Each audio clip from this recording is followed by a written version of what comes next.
ZANU-PF convenes Politburo meeting as factional fights continue.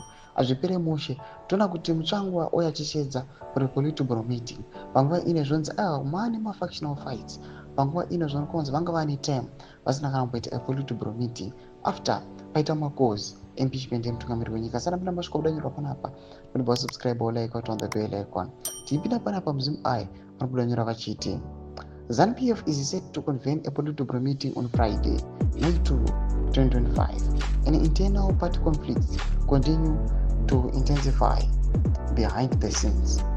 The announcement was made by the party's Secretary for Information and Publicity, Ambassador Christopher Mchangwa, who relayed the notice from Secretary General Dr.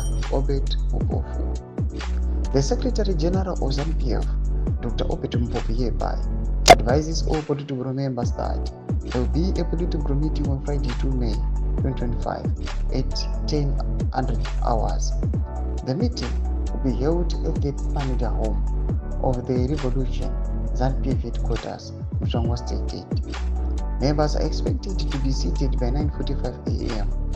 While the official agenda is to address general party business, the meeting comes at a time when factional divisions within the ruling party are reportedly growing.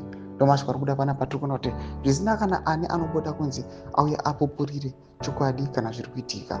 Right now zviri kunzi ZANU-PF yava mamvemve kunyazi kuonekwa kunzi vanhu vakuita mazvake VP vanenge vari kwavo vachienda against corruption, kuonekwawo vamwewo vanenge vachipusha for 2030, kuonekwawo vamwewo aiwa vari kusapota nemawar veterans. Zviri kunyazi kuonekwa kunzi this party hasina kana unity.